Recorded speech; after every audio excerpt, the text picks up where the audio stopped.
मंडळी, माझ्या घरात असं बाळ आहे ना, ज्याला डाळ खिचडी किंवा वरण भात असं ना नेहमी नेहमी खायला आवडत नाही. नेहमी त्याला चटपटीतच खायला आवडतं. पण आता आजारी असल्यामुळे त्याची फार मोठी पंचायत झाली आहे. म्हणाला, आई 2 दिवस झाले मला ते खिचडी आणि वरण भात खाऊन कंटाळा आलाय, काहीतरी वेगळं कर ना. मलाही खरं तर प्रश्नच पडला होता की काय करायचं. पण चला मी दाखवते तुम्हाला काय केलं ते. फ्रीज उघडून पाहिला तर फ्रीजमध्ये फक्त सिमला मिरची आणि गाजर ह्या 2च भाज्या होत्या. वेदांगने खाली जाऊन पनीर आणलं. 2 कांदे, सिमला मिरची, गाजर, पनीर सगळं छान बारीक चिरून घेतलं.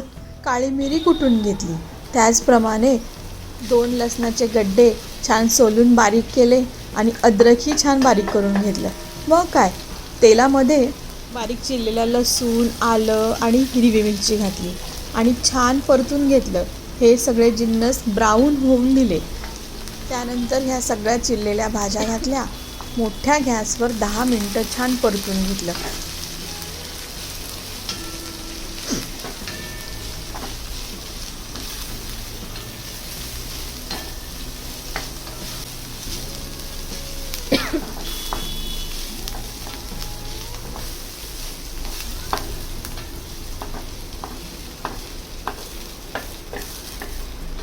परतलेल्या भाज्या एका बाजूला केल्या आणि त्यामध्ये थोडंसं तेल घालून पनीर घातलं. पनीरही एक 5 मिनटं गुलाबी रंगावर छान परतून घेतलं.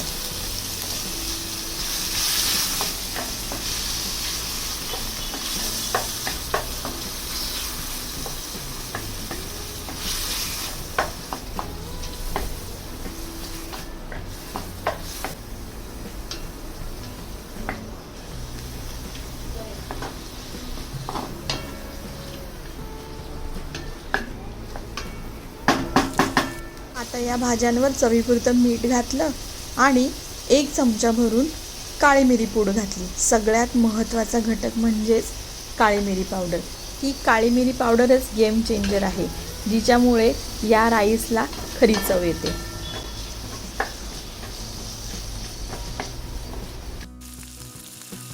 आता शिजलेला भात घातला, त्यावर पुन्हा एक अर्धा चमचा भरून काळी मिरी पावडर घातली.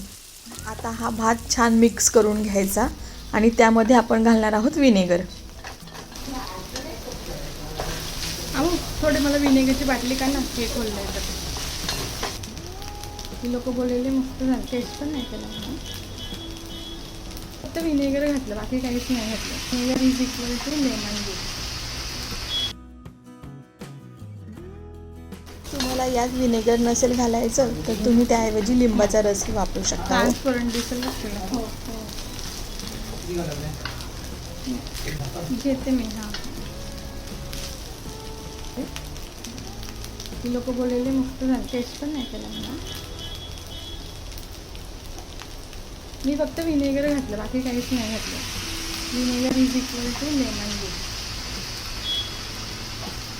हां,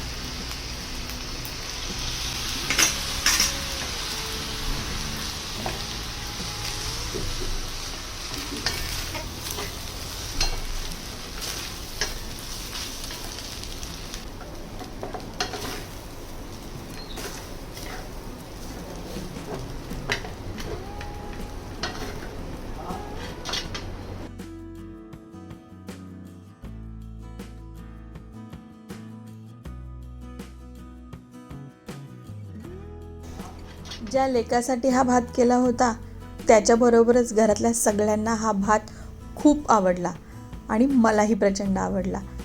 तुम्हालाही जमलं तर घरी नक्की करून बघा हो, आणि मला सांगा कसा झाला आहे ते. मंडळी, तुम्हाला ही रेसिपी आवडली असेल, आपला हा व्हिडिओ आवडला असेल तर आपला चॅनल वनिता वाईब्सला नक्की लाईक करा, शेअर करा, सबस्क्राईब करा आणि हो, बेल आयकॉन दाबायला विसरू नका, म्हणजे तुम्हाला माझ्या पुढच्या व्हिडिओचे नोटिफिकेशन मिळेल आणि तुम्ही माझा पुढचा व्हिडिओ न चुकता पाहू शकाल.